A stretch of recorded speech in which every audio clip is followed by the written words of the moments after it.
नमस्कार।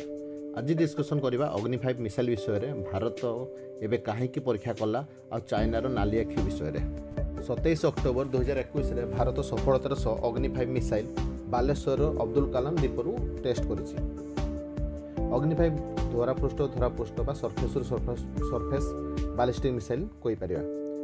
अग्नि-5 रेंज है 5000 किलोमीटर जहाँकि चाइना रशिया और यूरोप किसी अंश सह आफ्रिकार किसी अंश को कवर करें। अग्नि सीरीज सबू मिसाइल भारतर न्यूक्लियर बोमा बहन कर कैपेसिटी को वृद्धि करुच्चे। जानिबा भारत कहीं एटा टेस्ट कला।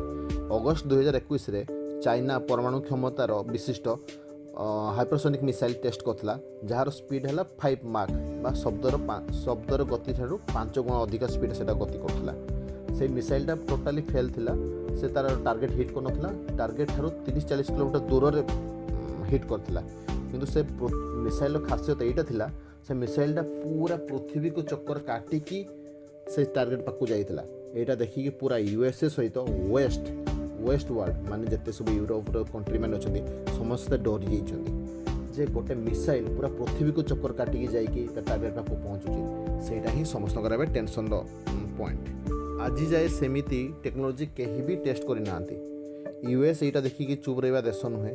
से सांगे सांगे तापर गोटे कमिटी बसैला। से कमिटी डिस्कसन कले जे कहा पाखे हाइपरसोनिक टेक्नोलोजी अच्छी कौ देश मैंने यहाँ टेस्टिंग करुँच से सब से कमिटी बसैक ये कले अनुसंधान कलापर यूएसए किछि दिन पूर्व गोटे हाइपरसोनिक मिसाइल टेस्ट करने प्लानिंग कला ठीक चाइना टाइप से पूरा दुनिया को परिक्रमण कर रॉकेट रे बसैकी मिसाइल टाक किसी समय पर मिसाइल रॉकेट बाहर की टार्गेट को हिट कर किंतु यहाँ पूरा पूरी फेलियर होबे। क्वेश्चन है भारत कौन सेमती किसी टेस्टिंग करुच्ची तो तार आंसर है हाँ भारत सेमती करुच्ची।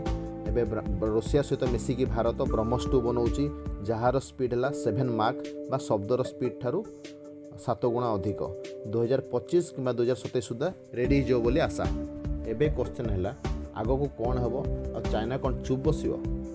आंसर है चाइना भारत एगेंस्ट ए निहाती लगे कौन पे तार सबू एरिया ऑलमोस्ट कवर होम अग्नि-5 मिसाइल माध्यम रे यूएन सिक्योरिटी काउंसिल से निहाती भारत एगेंस्ट छिड़ा हम आ अमेरिका उपरे प्रेशर पकेब नॉर्थ कोरिया परी इंडिया उपरे सैंक्शन करने इकोनॉमिक सैंक्शन बा अर्थनैतिक प्रतिबंध लगाइए।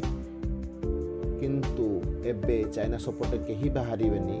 कारण कौन ना चाइना ऑलरेडी रॉकेट रे मिसाइल को बसी पृथ्वी को परिक्रमण कर सारा पर मिसाइल टेस्ट करटा को देखला चाइना एगेंस्ट एबे जेमिति यूएस चाहूचे इंडिया छिड़ा हो बोली से मैंने मुह बंद रखिए निहाती। एबे कथा है चाइना कौ नियम बा कौ रूल्स को देखी यूएसए उपर प्रेशर पकेब भारत उपर प्रतिबंध लागू बोली। एक्चुअली 1998 रे भारत जो न्यूक्लियर टेस्ट करता प्रथम थर से सबू देश मैंने डरी जाते भारत पर गोटे गरीब देश जहाँ से इग्नोर करते से देश पुणी न्यूक्लियर टेस्ट कर पारा तो भारत गोटे एलाइट क्लब को चलीगला।